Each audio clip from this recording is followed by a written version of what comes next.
नमस्कार दोस्तों, मैं निखिल शर्मा बस्टोरी टेक में आपका फिर से बहुत बहुत स्वागत करता हूं।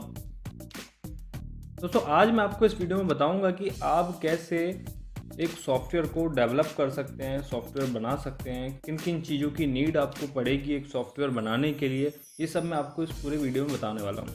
दोस्तों, सॉफ्टवेयर बनाना एक क्रिएटिविटी का काम है। इसके लिए आपके माइंड में एक पूरा ब्लूप्रिंट तैयार होना चाहिए कि आपको कौन सा सॉफ्टवेयर बनाना है, किन किन लॉजिक्स की आपको ज़रूरत पड़ेगी और क्या क्या आपको नीड रहेगी उस सॉफ्टवेयर को बनाने के लिए। काफ़ी सारे सॉफ्टवेयर्स काफ़ी बड़े होते हैं, आपने देखा होगा। किसी सॉफ्टवेयर में साल भर की मेहनत छिपी होती है और किसी सॉफ्टवेयर्स में मात्र आधा घंटा या 1 घंटा में आपका पूरा सॉफ्टवेयर डेवलप हो जाता है। ऐसे ही एक छोटा सा डेमो यहाँ पर मैं आपको बताने वाला हूँ इस वीडियो में कि आप कैसे सॉफ्टवेयर को डेवलप कर सकते हैं। इस वीडियो में मैं आपको डेवलप करके बताऊँगा एक EMI कैलकुलेटर का सॉफ्टवेयर डेवलप करके। तो उसके लिए आपको प्रोसेस पूरा समझ में आ जाएगा कि आपको किन चीज़ों की ज़रूरत पड़ेगी और आपको किस तरह की कोडिंग करके एक सॉफ्टवेयर को पूरा EXE फाइल में एक सेटअप तैयार किया जाता है और कैसे यूज़र उसको डाउनलोड करके या फिर उसको खरीद कर कैसे उसको इंस्टॉल करके अपने PC में यूज़ करते हैं। तो चलिए दोस्तों, शुरू करते हैं।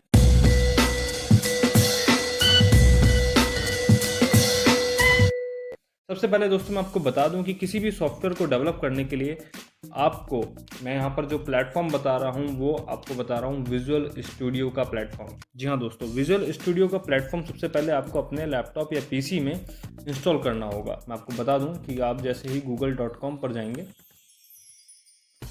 google.com पर जाने के बाद आप जस्ट सर्च करेंगे विजुअल स्टूडियो। ठीक है, विजुअल स्टूडियो आप कोई सा भी वर्जन आप डाउनलोड कर सकते हैं। बेहतर होगा कि आप अगर एडवांस लर्निंग करना चाहते हैं तो आप एकदम लेटेस्ट वर्जन डाउनलोड करें। मैं यहाँ पर जो यूज़ कर रहा हूँ वो विजुअल स्टूडियो 2010 यहाँ पर यूज़ करने वाला हूँ, जहाँ पर मैं आपको एक छोटा सा सॉफ्टवेयर बनाकर आपको बताने वाला हूँ। तो यहाँ से आप ऑनलाइन किसी भी वेबसाइट पर जहाँ पर आपको फ्री मिल रहा हो ये आप वहाँ से डाउनलोड कर सकते हैं या फिर टॉरेंट से भी आप डाउनलोड कर सकते हैं। तो जब आप ये सॉफ्टवेयर अपने PC में या लैपटॉप में इंस्टॉल कर लेंगे तो आपके पास इस तरह का आइकन, जैसा आप डेस्कटॉप पर देख रहे हैं, इस तरह का आइकन आपको मिलेगा। अब इस आइकन पर आपको क्लिक करना है, यानी कि आपके PC में ये सॉफ्टवेयर इंस्टॉल्ड है। इसी से आपको एप्लीकेशन यानी कि सॉफ्टवेयर डेवलप करना है। आइए चलते हैं इस एप्लीकेशन में, इस सॉफ्टवेयर में। यहाँ दोस्तों माइक्रोसॉफ्ट के द्वारा तैयार किया गया ये सॉफ्टवेयर है, जो कि माइक्रोसॉफ्ट बेस्ड विंडोज़ में आपके ये सॉफ्टवेयर इजीली रन हो पाते हैं। iOS में रन होने के लिए सॉफ्टवेयर नहीं है, ये आपके सिर्फ विंडोज़ बेस्ड सॉफ्टवेयर है। तो ये जब आप सॉफ्टवेयर ओपन करेंगे तो आप स्क्रीन पर देख रहे होंगे इस तरह का इंटरफेस आपका ओपन होगा। मैं आपको बता दूं कि इस सॉफ्टवेयर से आप सबसे पहले क्या क्या कर सकते हैं। आपके पास जो वेलकम विंडो आ रही है, अब इसमें देख सकते हैं कि विंडोज़ बेस्ड सॉफ्टवेयर आप यहाँ पर डेवलप कर सकते हैं, एप्लीकेशन डेवलप कर सकते हैं, वेब एप्लीकेशन भी आप डेवलप कर सकते हैं। वेब एप्लीकेशन मतलब आपने देखा होगा कि ऑनलाइन कैलकुलेटर्स होते हैं, ऑनलाइन एप्लीकेशंस होती हैं, ऑनलाइन आपका EMI कैलकुलेटर्स वगैरह होते हैं, वो आप यहाँ पर डेवलप कर सकते हैं, जो कि सिर्फ ब्राउज़र्स पे काम करेंगे। विंडोज़ बेस्ड सॉफ्टवेयर मतलब आप अपने PC में इंस्टॉल करके आप उनका यूज़ कर सकते हैं। ऐसे ही आप क्लाउड बेस्ड सॉफ्टवेयर आप यहाँ पर डेवलप कर सकते हैं, क्लाउड डेवलप कर सकते हैं और ऑफिस के जो एप्लीकेशन है वो डेवलप कर सकते हैं। शेयर पॉइंट एप्लीकेशन आप डेवलप कर सकते हैं और डेटाबेस भी यहाँ पर आप क्रिएट कर सकते हैं। तो यहाँ पर हम सबसे पहले बात कर रहे हैं विंडोज़ बेस्ड एप्लीकेशन की। ठीक है, तो विंडोज़ पर यहाँ पर आपका क्लिक रहेगा और यहाँ पर आप क्लिक करेंगे न्यू प्रोजेक्ट पर। यहाँ पर सबसे पहले मैं आपको फिर से रिमाइंड करा देता हूँ, यहाँ पर मैं आपको एक छोटा सा प्रोजेक्ट बनाकर दिखा रहा हूँ और उसकी पूरी कोडिंग के साथ आपको पूरा बताऊंगा कि आप कैसे डेवलप करेंगे। तो यहाँ पर आपका सबसे पहले ऊपर होना चाहिए विजुअल बेसिक पर क्लिक। यहाँ पर आप C# का यूज़ करके भी डेवलप कर सकते हैं सॉफ्टवेयर, C++ का यूज़ कर भी आप डेवलप कर सकते हैं। यानी कि आप इस एक सिंगल सॉफ्टवेयर से मल्टीपल लैंग्वेजेस के थ्रू आप एप्लीकेशन डेवलप कर सकते हैं। वो चाहे C++ से आपकी कंसोल एप्लीकेशन हो, C# से आपकी फॉर्म एप्लीकेशन हो, WPF एप्लीकेशन हो। ये अलग अलग टाइप के आपके प्रोजेक्ट्स हैं जिससे आप इनको सिलेक्ट करके वो प्रोजेक्ट आप क्रिएट करेंगे। जैसे कि ASP.NET वेब एप्लीकेशंस अगर मैं यहाँ पर प्रोजेक्ट क्रिएट करता हूँ तो उसमें ASP.NET लैंग्वेज का मैं यूज़ करूँगा। यहाँ पर हम simple Windows form application create करने वाले हैं। तो यहाँ पर हम विंडोज़ फॉर्म एप्लीकेशन की बात करेंगे। फ्रेमवर्क हमारा ऊपर यूज़ हो रहा है .NET फ्रेमवर्क, ठीक है। ये आपके पीसी में सॉफ्टवेयर के साथ इंस्टॉल हो जाएगा। अगर कमी रहती है तो उस तरह का एरर आएगा और आप इसको बाद में इंस्टॉल भी कर सकते हैं। बाकी जब आप ये सॉफ्टवेयर इंस्टॉल करते हैं तो ये बंडल पैकेज है, इसी के साथ आपका इंस्टॉल हो जाता है। तो चलिए, विजुअल बेसिक, उसके बाद विंडोज़ फॉर्म एप्लीकेशन, और यहाँ पर हम क्लिक करेंगे ओके पर।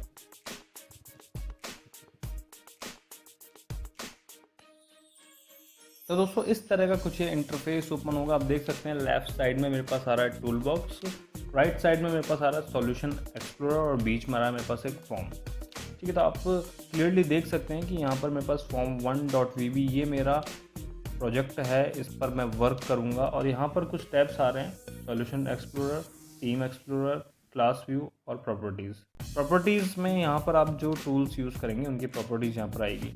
ऊपर आप देख सकते हैं कि यहाँ पर हमारे पास टाइटल बार है सबसे पहले, उसके बाद मेन्यू बार है, फाइल, एडिट, व्यू, प्रोजेक्ट्स, और उसके बाद कुछ टूल्स हैं यहाँ पर, उनका हम आगे यूज़ लेंगे। सबसे पहले मैं आपको बता दूँ कि आप अपने प्रोजेक्ट में जो भी टूल्स यूज़ करना चाहते हैं वो सभी आपको यहाँ पर मिल जाएंगे।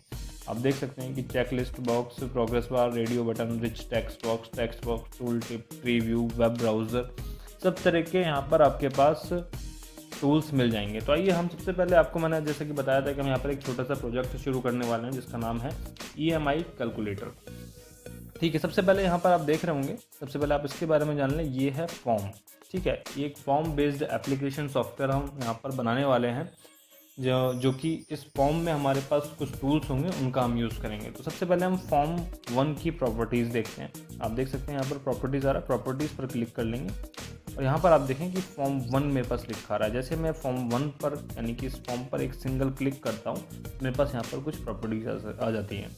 इस प्रॉपर्टीज़ पर आप देख सकते हैं कि इस प्रॉपर्टी से आप सब कुछ चेंज कर सकते हैं, इस फॉर्म का कलर से लेके इस फॉर्म का टेक्स्ट तक। सबसे पहले हम चेंज करते हैं इस टेक्स्ट को। यहाँ पर जो फॉर्म 1 लिखा आ रहा है इसको हम कर देते हैं EMI कैलकुलेटर। EMI कैलकुलेटर हमने यहाँ पर कर दिया। सबसे पहले हमने इसको कर दिया, EMI कैलकुलेटर हमने यहाँ पर इसको कर दिया। अब हम वर्क करेंगे इस फॉर्म पर। इसके लिए यहाँ पर हम EMI कैलकुलेटर बनाने वाले हैं, तो यहाँ पर हमें ज़रूरत होगी कुछ टूल्स की। तो यहाँ पर हम सबसे पहले हम यहाँ से टूल्स पिक करेंगे। तो यहाँ पर आप क्या है, जैसे मुझे ज़रूरत है यहाँ पर लेबल की, ठीक है। तो लेबल को आप एक सिंगल क्लिक करके ड्रैग भी कर सकते हैं, दूसरा आप डबल क्लिक भी कर सकते हैं, और यहाँ पर आप लेबल को प्लेस कर सकते हैं। तो यहाँ पर जैसे कि मुझे ज़रूरत थी 4 लेबल की, तो मैंने यहाँ पर 4 लेबल यहाँ पर यूज़ कर लिया। मुझे ज़रूरत है कुछ टेक्स्ट बॉक्स की, तो मैंने यहाँ पर 4 टेक्स्ट बॉक्स भी यूज़ कर लिए, ठीक है। तो यहाँ पर मैं इनको सही से जमा देता हूँ। तो पहले लेबल की तरफ चलते हैं और आप देख सकते हैं इसकी प्रॉपर्टीज़ यहाँ पर आ गई। कलर वगैरह आप अपने हिसाब से डिज़ाइन कर सकते हैं। मैं आपको एक छोटा सा प्रोजेक्ट बना के दिखा रहा हूँ, तो आप उसकी तरफ फोकस करें। तो यहाँ पर मैं इसका टेक्स्ट लिख देता हूँ अमाउंट। सबसे पहले हमें EMI कैलकुलेट करने के लिए ज़रूरत पड़ेगी अमाउंट की, जी हाँ दोस्तों, क्योंकि अमाउंट आपको पता होना चाहिए कितने का आप लोन अमाउंट उठाने वाले हैं। दूसरे में आपको सबसे पहले ज़रूरत पड़ेगी, उसके बाद दूसरे में आपको ज़रूरत पड़ेगी ड्यूरेशन इन मंथ, यानी कि आपका जो लोन का जो ड्यूरेशन है वो कितना होने वाला है। मंथ में उसकी ज़रूरत पड़ेगी, क्योंकि जो हम फॉर्मूला यूज़ करेंगे वो मंथ के हिसाब से करेंगे। तीसरा, आपको ज़रूरत पड़ेगी रेट ऑफ इंटरेस्ट की, ठीक है।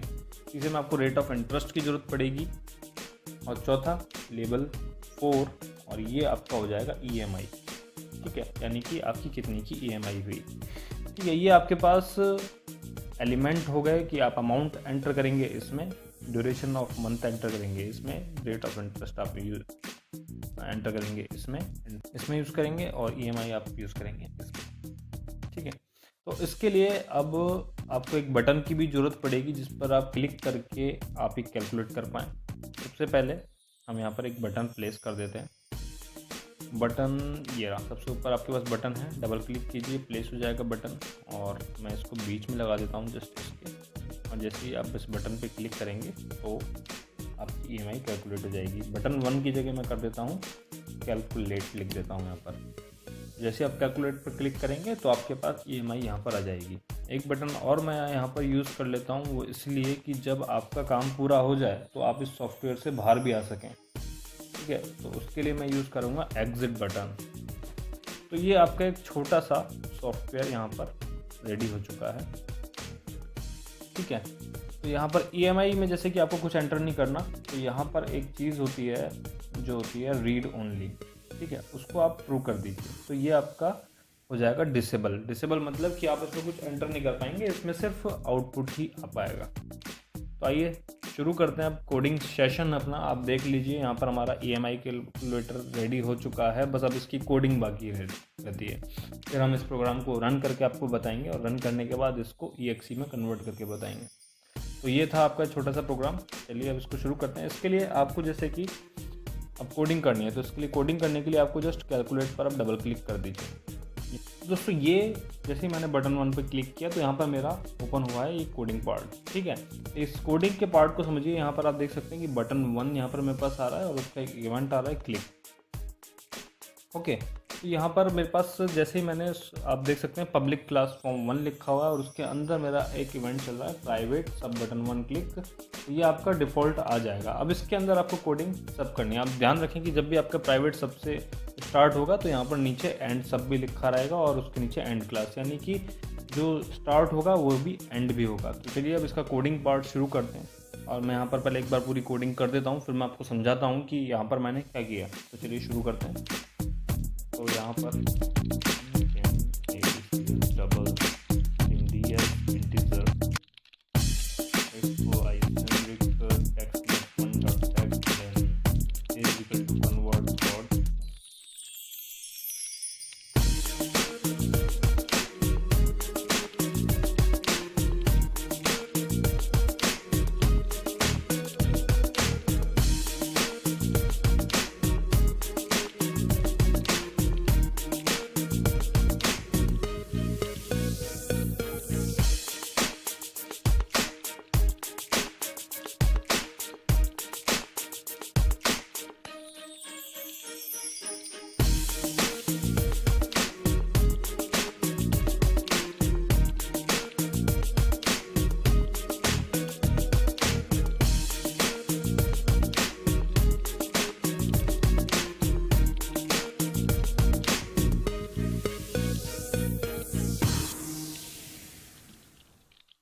तो दोस्तों ये हो चुकी है मेरी पूरी कोडिंग रेडी। अब मैं आपको समझा देता हूँ कि इसमें मैंने क्या क्या किया है।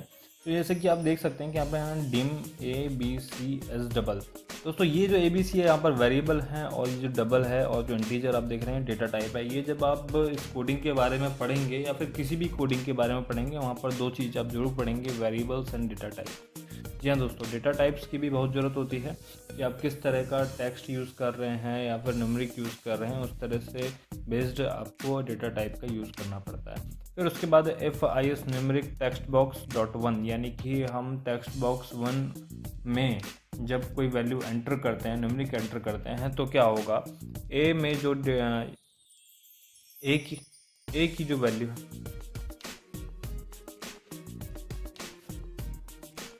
तो दोस्तों ये हो गई है हमारी यहाँ पर कोडिंग कंप्लीट। अब इसमें क्या क्या हुआ है, हो सकता है कि यहाँ पर आप जो, अगर आप में से कोई कोडिंग बैकग्राउंड से या फिर CS बैकग्राउंड से है, तो वो इन कोडिंग को इजीली समझ सकते हैं कि यहाँ पर मैंने क्या क्या किया। ठीक है, यहाँ पर डिम ABCS डबल, यहाँ पर क्या डेटा टाइप है, क्या वेरिएबल है, ये आपको इजीली पता लगा सकते हैं अगर आप CS बैकग्राउंड से हैं या फिर आपको कोडिंग आती है। अगर आपको कोडिंग नहीं आती है तो मैं आपको पहले ही बता दूं कि आपको ये बेसिक चीज़ें सीखना बहुत ज़रूरी है अगर आप एक सॉफ्टवेयर डेवलप करना चाहते हैं। विजुअल बेसिक एक ऐसी विजुअल बेसिक में .NET एक ऐसी लैंग्वेज मानी जाती है, बहुत ही सिंपल लैंग्वेज मानी जाती है। अगर आप छोटे छोटे प्रोजेक्ट्स से आप शुरू करते हैं तो आप आगे चल के एक बहुत बड़ा सॉफ्टवेयर भी आप बना सकते हैं। तो यहाँ पर मैंने यूज़ किया है dim abc as double, dim d as integer, if I is numeric text box 1.text then this। अगर ऐसा नहीं हुआ तो मैसेज बॉक्स आ जाएगा कि इनवैलिड अमाउंट प्लीज़ री एंटर। ठीक है, इस तरह का मैसेज आपके पास आ जाएगा और उसी टेक्स्ट बॉक्स पर फोकस आ जाएगा। ऐसे ही यहाँ पर जो लास्ट है, यहाँ पर फॉर्मूला यूज़ किया गया है। ठीक है, अमाउंट का BD-A। यहाँ पर हमने जो टेक्स्ट बॉक्स है अमाउंट का, हमने यहाँ पर आपको बता देता हूँ मैं, हमने यहाँ पर इनको ABCD ऐसे नाम दे दिया, यानी कि अमाउंट को A नाम दे दिया, ड्यूरेशन इन मंथ को B नाम दे दिया, रेट ऑफ इंटरेस्ट को C और EMI को D नाम दे दिया। यहाँ पर हमारी कोडिंग कंप्लीट हो गई। अब हमने कैलकुलेट बटन की कोडिंग तो कर दी, जैसा कि आप देख सकते हैं कैलकुलेट बटन की कोडिंग तो हमने यहाँ पर कर दी कि कैलकुलेट पर क्लिक करेंगे तो हमारे पास कैलकुलेट होकर आ जाएगा। लेकिन अभी हमारे पास एक बटन और है, वो है एग्जिट। ठीक है, तो एग्जिट बटन के साथ भी हमें कुछ करना होगा। तो एग्जिट बटन के साथ यानी कि हमें क्या करना है कि जब हम एग्जिट पर क्लिक करें तो इस फॉर्म से यानी कि सॉफ्टवेयर से एग्जिट हो जाए। तो एग्जिट पर क्लिक करके हम एग्जिट की कोडिंग भी कर देते हैं। तो उसकी कोडिंग होती है मी डॉट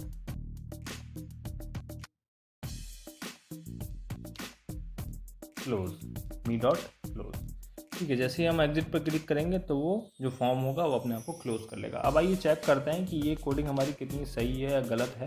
उसके लिए आपको यहाँ पर डिबग को रन करना पड़ेगा, स्टार्ट डिबगिंग जिसे बोलते हैं। स्टार्ट डिबगिंग जैसे आप रन करेंगे तो आपका जो एक डिबगिंग प्रोसेस है रन होगा, जिसमें ये चेक करेगा कि आपके इस प्रोजेक्ट में कोई एरर तो नहीं है। आइए चेक करते हैं। तो यहाँ पर मेरा ये प्रोजेक्ट स्टार्ट हो चुका है। तो यहाँ पर मैंने अमाउंट डाला 7,50,000 रुपये और ड्यूरेशन इन मंथ डाला सपोज 7 साल यानी कि 84 मंथ्स। रेट ऑफ इंटरेस्ट यहाँ पर एंटर किया 9.10 यानी कि करंट रेट ऑफ इंटरेस्ट लगभग जो चल रहा है उसे मैंने यहाँ पर एंटर किया। और यहाँ पर अब मुझे बटन प्रेस करना है कैलकुलेट। जैसे ही मैं कैलकुलेट प्रेस करूँगा यहाँ पर मेरा EMI कैलकुलेट होकर आ जाएगा। कैलकुलेट पर जैसे मैंने प्रेस की तो आप देख सकते हैं यहाँ पर 12,105 यहाँ पर मेरी EMI आ चुकी है। तो इस EMI कैलकुलेटर के ज़रिए आप पता लगा सकते हैं कि आप कितना अमाउंट कितने समय के लिए लोन लेते हैं और किस इंटरेस्ट पर लेते हैं। तो आप ये कैलकुलेट कर सकते हैं कि आपको कितनी EMI देनी पड़ेगी, कितनी रुपए की EMI आपको देनी पड़ेगी। ठीक है, तो यहाँ पर आपके पास एक एग्जिट बटन भी है जिस पर क्लिक करके आप इस फॉर्म से एग्जिट हो सकते हैं। तो दोस्तों ये तो था आपका प्रोजेक्ट जिसमें आपने कोडिंग वगैरह सब कर ली और अपना एक प्रोजेक्ट रेडी कर लिया। अब बात आती है यहाँ पर कि इसको आप सॉफ्टवेयर में कैसे तब्दील करेंगे। सपोज़ कि आपने पूरा एक प्रोजेक्ट तैयार कर लिया, बहुत सारी कोडिंग करके मल्टीपल फॉर्म्स का यूज़ करके एक प्रोजेक्ट रेडी कर लिया। अब आपको उसको सॉफ्टवेयर में यानी कि उसको सेटअप फाइल में तब्दील करना है, चेंज करना है, तो वो कैसे करेंगे आइए देखते हैं। तो इसके लिए आपको क्या करना होगा, आप देख रहे हैं यहाँ पर हमारा फॉर्म है, वही इंटरफेस ओपन है। तो यहाँ पर आपको फाइल मेन्यू पर जाना होगा। फाइल मेन्यू पर जाने के बाद आपको ऐड पर क्लिक करना होगा। ऐड पर क्लिक करने के बाद आपके पास आएगा न्यू प्रोजेक्ट। न्यू प्रोजेक्ट पर आप क्लिक कर देंगे। न्यू प्रोजेक्ट पर क्लिक करने के बाद मैं आपको बता दूं कि आपका वही इंटरफेस है, ऐसा इंटरफेस ओपन होगा। विजुअल बेसिक पर क्लिक होगा और इस तरह का आपके पास आ रहा होगा। तो यहाँ पर आपको जाना है अदर प्रोजेक्ट्स पर। इसी साइड में आपके पास जो मेन्यूज़ आ रहे हैं यहाँ पर आपको जाना है अदर प्रोजेक्ट्स पर और इसके बाद आपके पास अदर प्रोजेक्ट में आएगा setup and deployment. Setup and deployment में जाएंगे तो आपके पास आएगा विजुअल स्टूडियो इंस्टॉलर। ठीक है, इस पर आप जाएंगे तो यहाँ पर आपको क्लिक करना है सेटअप विजार्ड पर। ठीक है, यहाँ पर आपके पास देखें सेटअप प्रोजेक्ट आएगा, वेब सेटअप प्रोजेक्ट आएगा, मर्ज मॉड्यूल प्रोजेक्ट आएगा, सेटअप विजार्ड आएगा।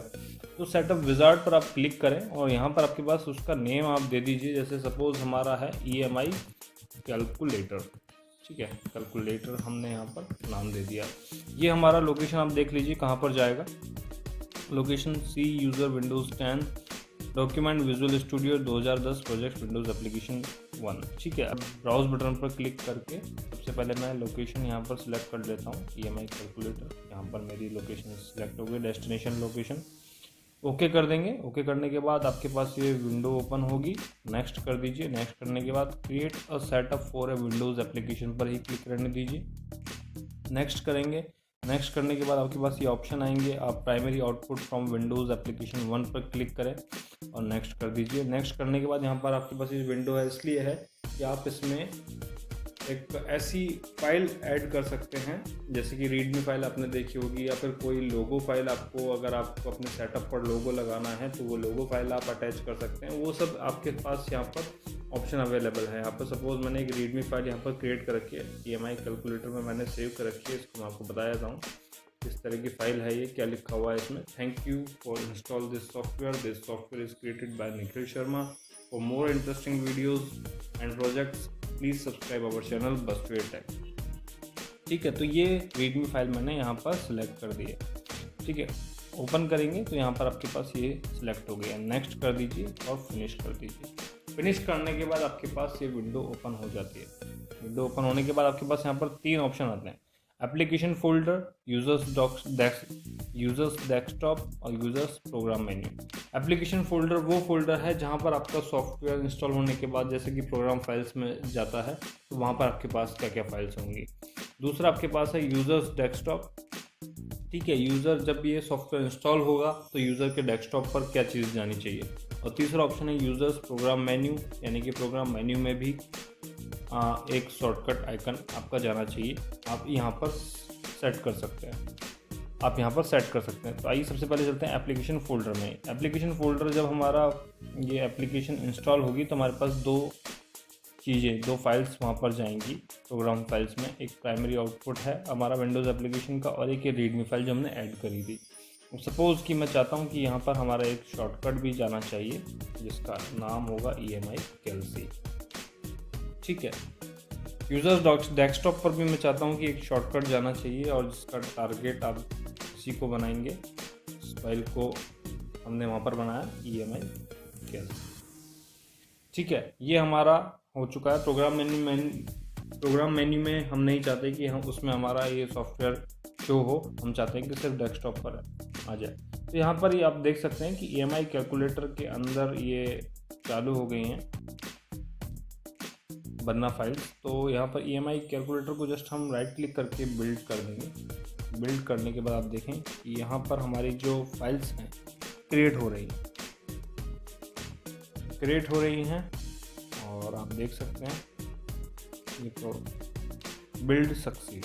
ठीक है, बिल्ड सक्सीड के बाद अब आप इस एप्लीकेशन को, इस सॉफ्टवेयर को क्लोज करें और EMI कैलकुलेटर पर आप जाएँ। EMI कैलकुलेटर पर आप गए तो आपके पास यहाँ पर एक नया फोल्डर बन गया है EMI कैलकुलेटर।